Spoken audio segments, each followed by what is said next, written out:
tous, Vincent Martorana, Community Support pour le projet Codeur de jeu Belgium. Je me focalise plus précisément sur la partie wallonne du projet, l'idée de déployer nos activités sur la région wallonne. Aujourd'hui, je vais vous présenter le projet Codeur de jeu, qu'est-ce que c'est, quelles sont nos activités et en quoi nos activités permettent justement de développer une forme de créativité à travers l'apprentissage des principes de programmation chez les jeunes de 7 à 18 ans. Je voulais évidemment remercier le CISE Wallonie de m'avoir donné cette opportunité de parler aujourd'hui, de présenter le projet. Je m'excuse de ne pas être présent ici, c'est une vidéo que j'enregistre en amont de cet événement, de ce webinaire, mais je tenais à vous remercier pour cette opportunité. Donc Codeur de jeu, c'est quoi? Codeur de jeu, c'est un projet qui avant tout est né à Cork en Irlande et qui prenait simplement la forme d'un club de coding, d'un club d'informatique en quelque sorte. L'idée de Codeur de jeu, le concept, je veux dire la vision en tout cas du fondateur James Walton, c'était vraiment de se dire que n'importe quel enfant à travers le monde devrait avoir accès aux technologies et en tout cas à ces clubs de coding de manière à pouvoir se former à la programmation dans un environnement je dirais décontracté, informel, dans une logique d'apprentissage qui justement sort un peu du cadre scolaire habituel. Donc, comme vous voyez sur ce slide, en réalité, c'est assez impressionnant la dynamique Codeur de jeu, dans le sens où, en 10 ans à peine, on a touché de très nombreux pays. Donc, le projet s'est déployé assez vite partout en Irlande, puis en Italie, et puis en réalité, c'est vraiment un mouvement mondial aujourd'hui à succès, puisqu'on comptabilise près de 2500 dojos à travers le monde en 2022, ce qui est assez énorme. Alors parmi ces plus de 2000 dojos à travers le monde, ça représente quand même plus ou moins 60 000 jeunes accompagnés à travers ces ateliers. On comptabilise également près de 12 000 volontaires à travers le monde, et ce à travers 117 pays. Tout ça en 10 ans à peine. Alors en Belgique aussi, en réalité, c'est un réel succès. Le projet a été importé, je dirais, par Martine Tempels, qui est la présidente de l'association. Et donc ça s'est vraiment développé très très rapidement en Flandre d'abord, et puis en Wallonie. Comme vous voyez sur la carte, pour le coup en Flandre c'est vraiment très très développé. Ça fait partie, je dirais, d'une des références en termes de formation en club de coding, notamment par le fait que soit déployé sur tout le territoire. Alors pourquoi apprendre à programmer? En réalité, on se rend compte que le digital est partout, on en parle beaucoup, et clairement, apprendre à programmer, découvrir ce qu'est la logique de programmation, comment un programme fonctionne, eh bien, c'est une manière de développer son esprit et de comprendre vraiment dans quel monde on vit. Donc un algorithme, par exemple, comprendre comment fonctionne un algorithme, en quelque sorte, ça fait de ces jeunes des citoyens plus éclairés, notamment dans leurs usages des réseaux sociaux, par exemple, comprendre ce qu'est un billet de confirmation sur les réseaux sociaux. Bon ben voilà, en créant ses propres algorithmes, c'est quelque chose qui fait beaucoup plus sens, je dirais, pour les jeunes. Ça, c'est une première chose. Ensuite, voilà, la programmation, elle est partout, hein, avec toutes les innovations technologiques qui sont produites chaque année.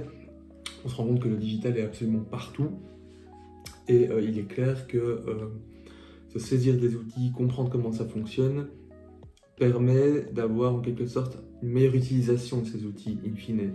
Donc voilà, c'est vraiment dans cette logique de démocratiser le numérique auprès des jeunes, de désacraliser aussi peut-être les technologies et de miser sur la compréhension de ces outils pour que ces jeunes deviennent en fait des acteurs ou des citoyens connectés, mais en tout cas conscients des enjeux du digital aujourd'hui. Alors, apprendre à programmer, c'est aussi en quelque sorte apprendre à penser. On considère que la programmation, c'est vraiment une pratique très intéressante en termes de problem solving, comme on dit.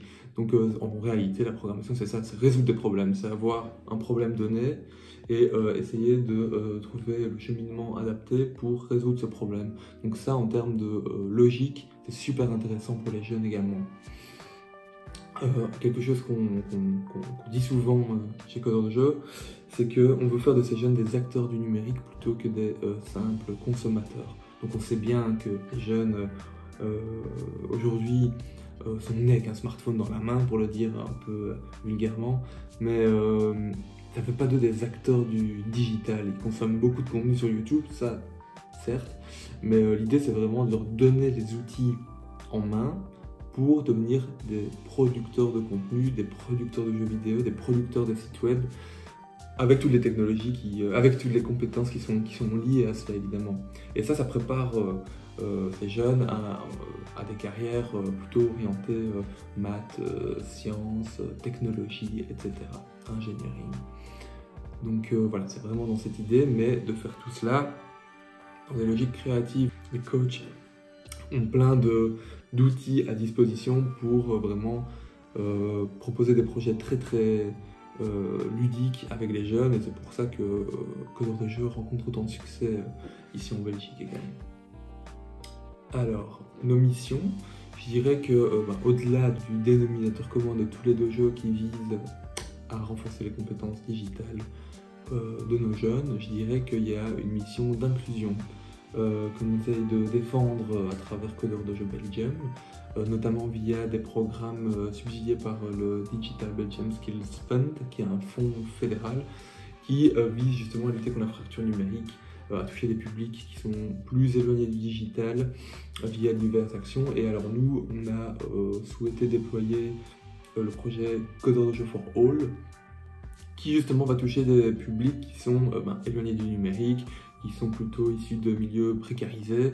Et alors, grâce au digital, on essaye de capter leur attention, de leur montrer des pratiques qu'ils n'ont peut-être pas l'habitude de travailler chez eux, des pratiques numériques en programmation, en robotique.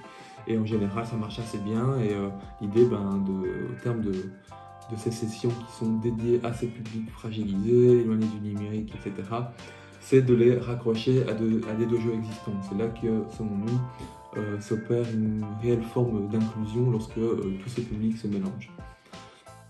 Alors, on souhaite aussi être inspirant en termes de parcours d'apprentissage, donc donner de l'inspiration aux jeunes, montrer que le code c'est cool, c'est fun, c'est créatif et qu'on peut vraiment explorer un champ des possibles en termes de connaissances infinies. Donc c'est vraiment dans l'idée de montrer que ça peut être fait pour toi, le code, que ça peut être fait pour toi qui n'aurais pas imaginé te lancer dans des filières plutôt digitales. Et bien voilà, on essaie de montrer que c'est tout à fait possible. Et puis oui, comme je l'expliquais, l'idée c'est vraiment de désacraliser le numérique pour une meilleure compréhension des enjeux contemporains finalement. Alors comment ça marche un dojo? Un dojo, en règle générale, se tient une fois par mois et est organisé entièrement par des bénévoles. Donc c'est vraiment ça la force du projet Codeurs de jeux, c'est sa communauté de bénévoles qui donnent de leur temps, plus ou moins 3 heures par mois, pour mettre en place ces ateliers gratuits, ouverts à tous. Donc on est toujours dans cette logique d'inclusion de différents publics. Et durant 3 heures, les coachs vont pouvoir proposer des workshops sur les thématiques qui leur intéressent. Alors certains vont faire du web, du HTML, du CSS, du JavaScript, d'autres vont faire du Python, d'autres encore vont plutôt s'orienter vers des cartes électroniques à programmer type Arduino, Microbit qu'on utilise beaucoup. Certains font des jeux vidéo sur Unity. Voilà, il y a toute une panoplie d'outils, de logiciels qui sont employés avec les jeunes. Et par exemple aussi on fait du M-Bot qui sont des robots à programmer, ça fonctionne vraiment bien avec les jeunes. Puis l'outil qu'on utilise le plus, ça c'est vraiment le dénominateur commun je dirais entre tous les deux jeux, c'est Scratch. Scratch en 2 mots c'est quoi? C'est accessible en ligne, c'est gratuit. C'est un outil qui permet de s'immerger dans la logique de programmation, de créer des petits jeux vidéo en réalité, en associant des blocs, en associant des bouts de code en fait déjà pré-programmés. Et là on va avoir un résultat, on va pouvoir animer un personnage en fonction des instructions qui lui ont été données. Et le jeune va pouvoir vraiment prendre le contrôle de ce personnage, de l'univers qu'il a envie de créer, etc., etc. Alors ça c'est vraiment l'outil de base qui est utilisé dans tous les dojos. Et puis chacun a la liberté vraiment d'explorer les matières, en termes de coding, les matières qui l'intéressent. Slide suivant. Alors, ce qui est intéressant, bah, c'est évidemment en étant soutenu par les fondations Codeurs de jeu et Raspberry Pi, nous avons accès à toutes sortes de ressources éducatives qui sont traduites d'ailleurs en français, en irlandais, en anglais.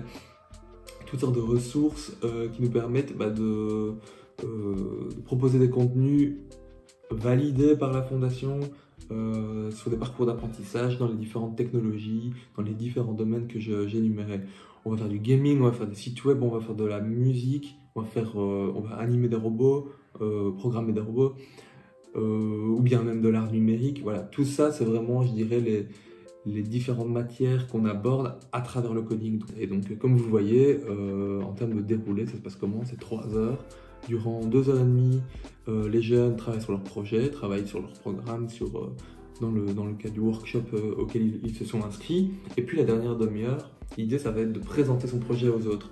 Donc on n'est pas que dans le développement des compétences techniques pures, ce qu'on appellerait communément aujourd'hui les hard skills, mais l'idée, c'est aussi vraiment de développer les compétences douces, les compétences relationnelles, les compétences en termes de pitch, de projet, etc. avec les jeunes très très tôt. Donc ça leur permet de se mettre un peu en danger, de montrer leur projet au reste du dojo. Et ça, c'est très valorisant pour eux. C'est vraiment le moment où ils peuvent montrer ce qu'ils ont produit durant toute la journée. Et ça, c'est vraiment quelque chose qui est très riche en général pour les jeunes.